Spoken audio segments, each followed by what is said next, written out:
In the last video, we finally got the car up on jack stands and finally changed out the broken engine mount. But whilst replacing it, I made a rookie mistake of cross-threading the mounting hole. Is this cross-threaded? Please don't be cross-threaded. Leaving that mistake aside, I also finally removed the absolutely mangled front bulkhead. And today, more parts has arrived and it's finally time to replace them. And after everything was replaced, I finally started the car for the first time. But until then, I gotta address the mistake that I did last time. We're back on another week.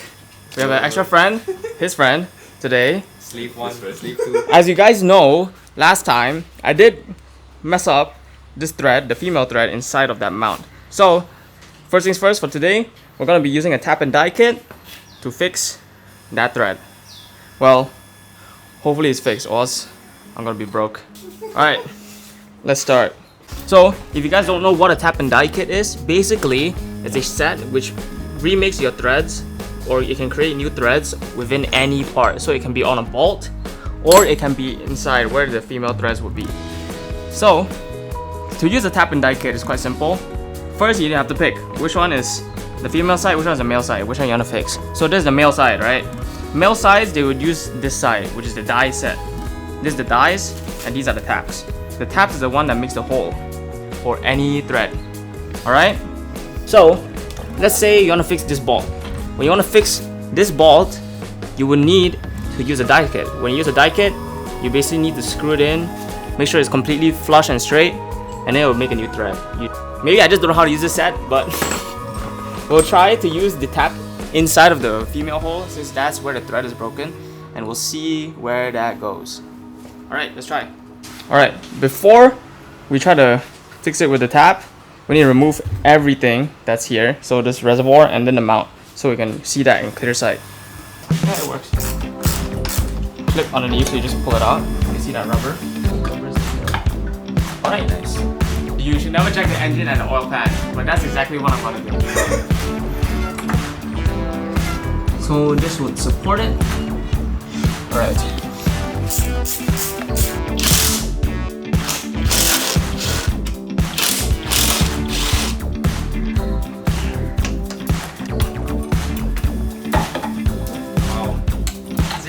Alright, with that off, now we can finally try to fix this thread, which is hopefully a smooth process.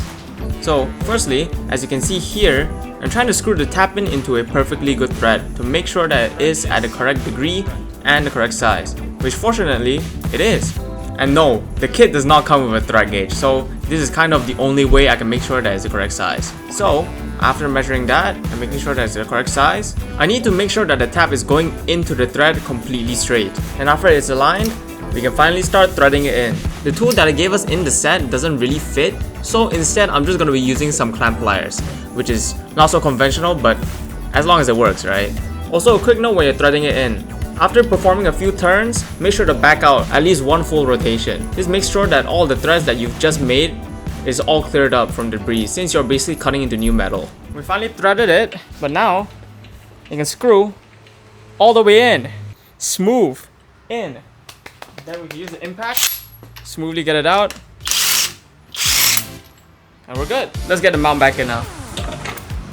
Alright, remember always hand tighten these first. Turn up the... Oh.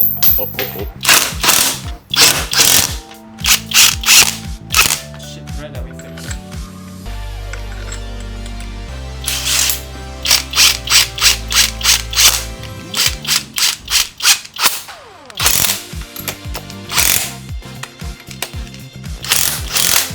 Yes! That's a very good sound. Yes! We saved some money!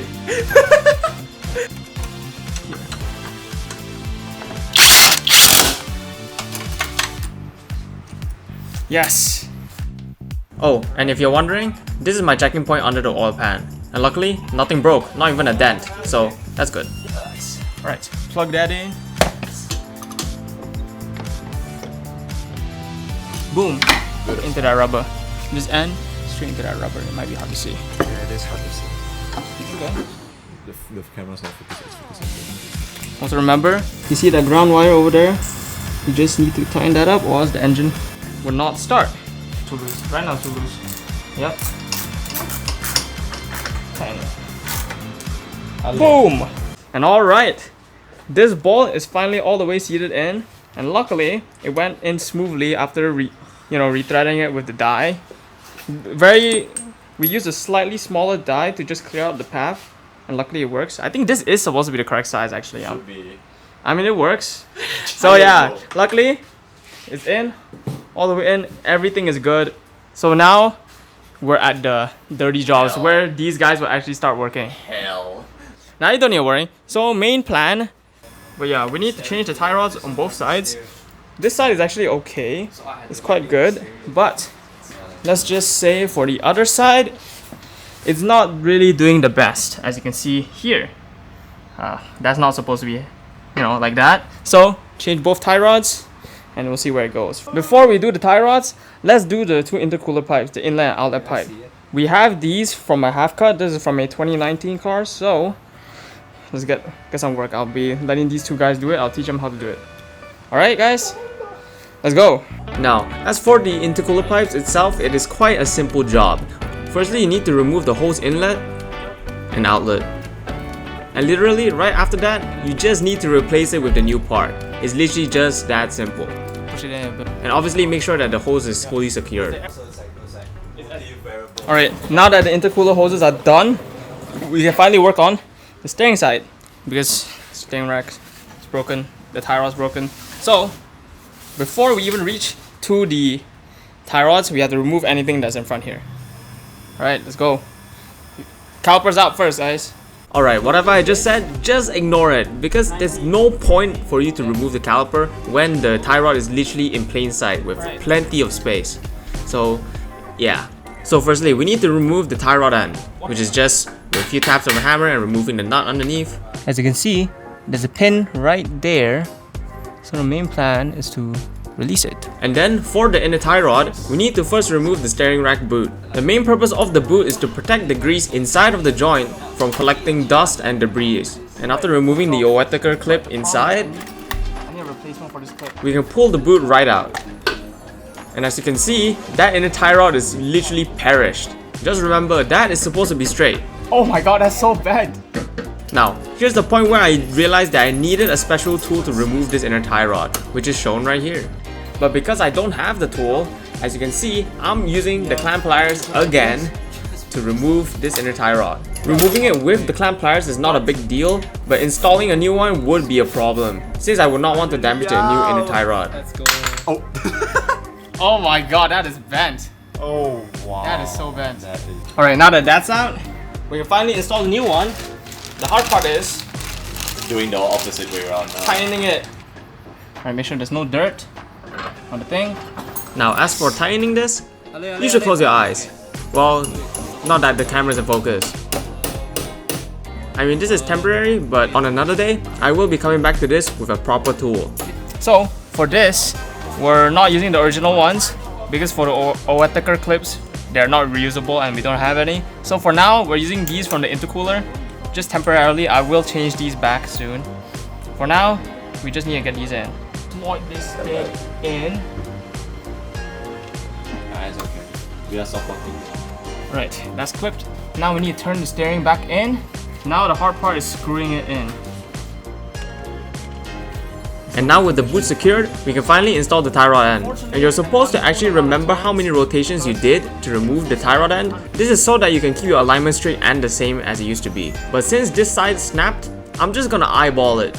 And after sliding the ball joint into the steering knuckle, we can reinstall the nut underneath and install the locking pin. Just push it in and we're good. And after that's done, I'm just gonna quickly change my cabin air filter since the previous one was dirty. Now that that's in, clip it on both sides. So you're gonna change your filter, don't ask people to do it, just buy it yourself and change it. It's way easier, that's why your dad does it, right? That's it. Simple. Simple. Now that that's done, we need to do the other side, which is just the same exact thing. So I'm just gonna give you some short clips of what happened. Yep, just tightening. Alright, it's been a long few hours, very long hours. We were here for like 3 hours just doing both tie rods. It was absurd because they were just seized. So luckily this tie rod we did change it, since it's best to change it as a whole set. And finally this side is also changed. It's not snapped now, you can see here, but still obviously there's a, you know, just a little bit of camber, but for the camber it might be from the absorber, or maybe the lower arms could be kinked, or the, so we'll have to see that, and the sway bar as well. And than that, not that much. Now is the fun part. We're gonna change the cat, which is a easy job, but I do want to hear what this car sounds like before we change the cat. So I'm gonna do a sound comparison to hear what the Civic Type Mark sounds like before and then after we change the cat, because I believe this downpipe has no cats at all. Alright, let's get the sound test. I'm excited.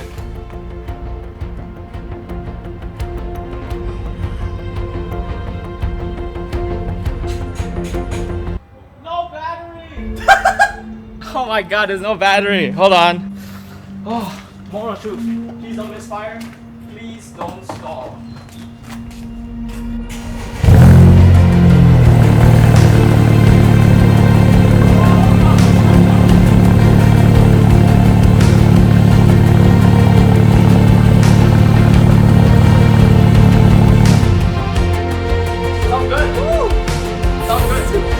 Oh my god, it sounded so good. It sounds like it's not misfiring or anything as well, but it's very loud. I don't think it'll pass regulations. So you look underneath this, it's a straight pipe. It's just a straight line. Yeah. Oh my god, it sounds really good. I'm happy that the engine runs without me touching it or anything. Oh, it sounds so good. You gotta send me the video that you took. It sounds really good. Oh. Alright, second day. Today I'm just by myself, unfortunately, since everyone's busy, but still gotta get some work done on the car.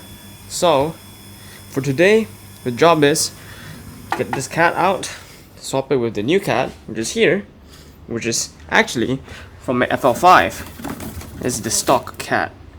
So yeah, I'm not sure if I'm gonna keep it like that.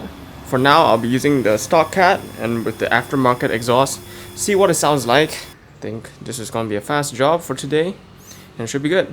Alright, let's go. So, to remove the catalytic converter, it's quite simple. Firstly, you need to disconnect all of the O2 sensors. As for my case, I needed to remove the bracket for the upstream O2 sensor, but you don't need to do this. And after that's off, we need to directly remove the O2 sensors from the downpipe. And after that's done, I started to remove the mounting bolts for the downpipe to the turbocharger. But for me to reach the bolts behind, I needed to remove some parts of the intake.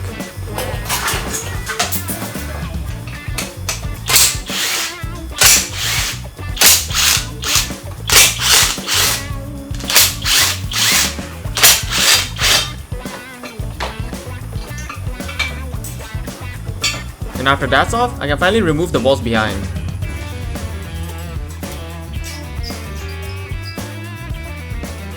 And after those bolts are off, I need to remove the downpipe mounting below. And if you worked on cars before, you might know that these bolts are extremely hard to get out due to the rust. So this took quite a bit. And to be exact, this part took 2.5 hours. And I'll show you why later.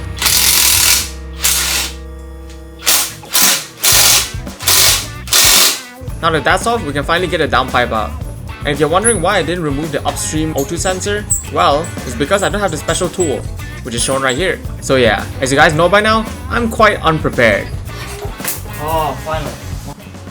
And if you can see, it might be hard to see, there's no cat at all. You can't see anything down there. So maybe that's why there's an engine light. Alright, here's the new cat. Obviously, it has a converter inside, it might be hard to see. But this should get rid of the engine light. But I do not have the tool to get the other O2 sensor out. So for now, I'll just install the pipe in. And luckily I have new threads, new bolts here, because if not, I wouldn't be able to install it. So let's get this back in. Now, as for installing it, it's just the same thing as we did for removing it, just backwards. But before installing, make sure you have this gasket or else your exhaust is gonna leak. And a lot of people might ask me, why exactly did I buy a car like this? and instead of buying a car that's fully functional, is a car that's damaged. Well, for me personally, I think cars like these is quite hard to find nowadays. I believe that cars like these should at least get a second chance at life. And not only that, after fixing this car, I believe it will be more significant to keep. Not because it's a car for fun, but a car with memories which cannot be replaced. Baby, take a chance, I can make your dreams come true. Your dreams come true. Let me ride away, ride away, ride away, ride away, let me ride away, ride away with you. And after the cat is in, we have finally installed the O2 sensor. Well, the downstream one for now. Right, that's one. And after that's in, we install everything back that we took out. You deserve it all, but we gonna make it all. So you when you're with me, oh, baby, take my hand, let me ride away with you. Alright, we got the cat in. Everything in here is installed. Well, maybe not this hose yet, but everything fits. Literally fits like OEM. I mean, this is the FL5 does use the same exact engine, so I mean, I pretty much expected it to fit nicely. It also fitted really great with the aftermarket exhaust, but I'm still not sure if I really want to keep that. But this job took so long. It's almost like it's getting dark soon. So the reason why is because, let me find it. Of this, as you can see, this bolt, I snapped it. But there's a reason why I snapped it, and it was on purpose. But basically, when this car was hit, especially at exhaust, as we know, it dented that, but did not expect it to also damage the thread of the bolt, one of the bolts, which took like 2 hours to remove. In short, I just had to keep turning it with a breaker bar until it snapped in half. That was the only way. But luckily, the new cat came with threads over here, and luckily it also came with the nuts, so we're good. Mounts perfectly. Need to get the right tool to remove the O2 sensor because I don't have one, so that'll also be for this, which hopefully is an easy job. Alright, I'm back here, this time on a Thursday, to get this O2 sensor, since I finally got the tools. Get the O2 sensor in, and then hopefully get the car running and see if that engine light goes off. There's definitely better ways to do this. I'm not really sure if I should be reusing the heat shield, but we'll see, I guess. Alright.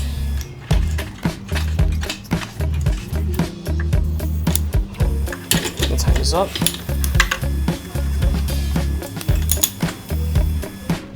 Alright, that's tight.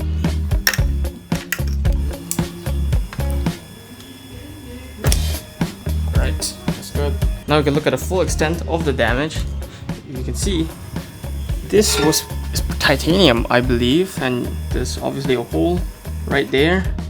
Hole right there. This is where it hit, basically at the front. And there should be a crack. Yep, there's a crack also here. So it's pretty bad condition. It's catless, so yeah, it's literally like a hollow pipe. Well, hopefully I can sell this for good money, because there's no way that is going to be used. So yeah, right, now that that's done, still need to check out that strut, because someone did tell me there was a crack somewhere. I don't see anything here. I don't see anything much. No cracks, which is a very good thing. Very good. Maybe I do need to put some sealant. First, maybe get it started. Alright, so battery's in, car unlocks. Alright, let's just hope that starts. But I remember this car does not start with my battery, so let's find out. Okay, ignition on. Let's see what any. Alright, as you can see, we still have an engine light while it's ignition on, and then bonnet error, the SRS light, traction control. Let's give it a start. Alright. Oh man, no battery. Since I don't have a spare battery, I'm just gonna take the one from my car. You open both right. What? Let's go. Nice. Okay. Alright. Let's get it started. Alright. Are you all ready? Yes! Alright. Give it a go.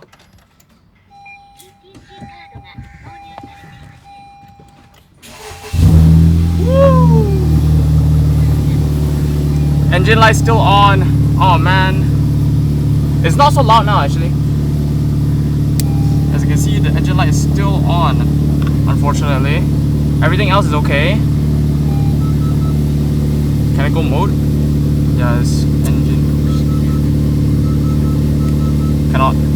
Oops. Well, at least we know that it didn't go off. Sounds good. Still sounds very good. Ugh. At least we know it's something else with the engine. So yeah, that's it for today. Anyway, I just do that auto sensor. That's all. Now it's just a weekend. I'll continue on the weekend. Thank you guys for watching. I know this video is a little bit longer than usual. Well, it's 20 minutes long. But please let me know if you prefer it like this. Other than that, the length of the video does depend on what I do on the weekends, since sometimes I don't really do much. But I'll do my best. And good news, most of the parts that I've ordered has finally arrived. So thank you very much to whoever that contacted me to help me find my parts. And hopefully I can get the car started in the next few weeks. Well, I'm not sure about that. But other than that, next week, same day, same time. And see you guys then. Bye bye.